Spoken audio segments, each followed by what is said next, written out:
Alright, thanks you guys. You allow yourself to be led away by guards surrounding you on both sides. It's only when you begin to feel drops of water falling from the dungeon ceiling and smell the stench of death and decay all around you that you finally realize you've stepped into a completely different world. Stay here, and don't try anything funny. The guards lock the cell door and leave without looking back. Wait, sir!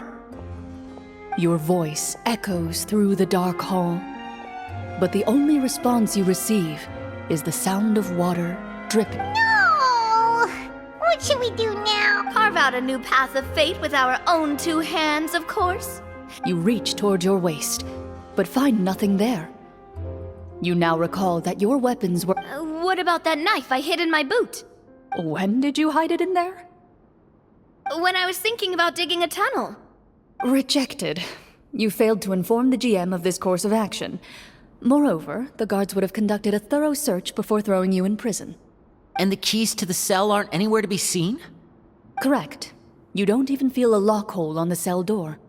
Oh, well, there goes all our plans. Indeed. Huh? Why are you the one saying indeed?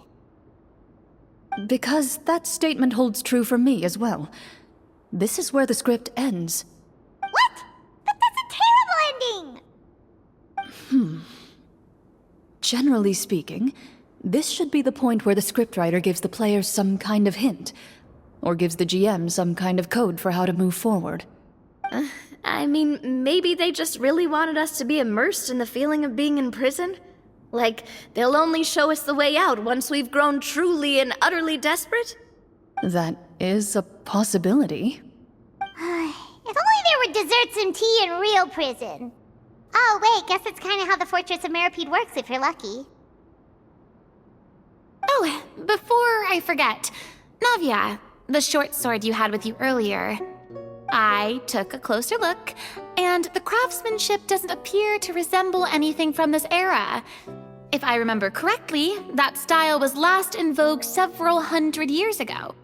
Wait, Cloran said that sword used to belong to her master, right? Does that mean her master has been alive that long? I doubt it. The way she went about things often made her seem childish more than anything.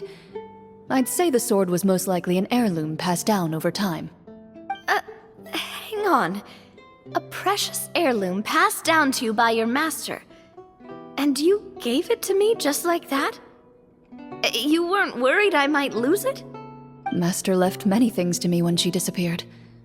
There was the sword, an old key, and a good amount of junk she probably just didn't want to take with her. I gave you the sword back then, because I didn't want our friendship to end. Wait, when did this happen exactly? After the duel. Between Mr. Callis and myself. Before that, Clorand would have meals with us and even stay over at the Spina some days. She was on great terms with Papa as well. After the duel, though, there was a period of time where we simply didn't know how to face each other. She entrusted this sword to me, and never came back. We were both sad, and conflicted, and totally overthinking everything as a result. Whenever I looked at this sword, I couldn't help but wonder if Miss Petronia had never introduced us to each other at that picnic. Maybe part of the sadness I was feeling could have been avoided. Back then, it felt like I hadn't just lost a father, but a close friend as well. No one can change the past. The most important thing is that you two found your way back to each other and can enjoy things like this together. Yep, you're right. I'm sorry, you two. I didn't mean to bring up any sad memories. Think nothing of it. No one here is at fault.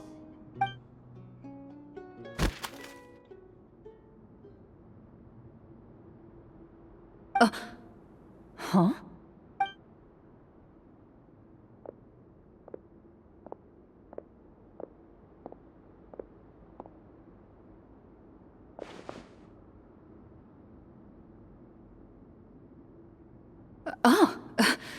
Looks like the next part of our script is here. Perfect timing. The situation was really starting to get desperate. And not just because of the prison thing. From Claren's face, Paimon really can't tell if it's good news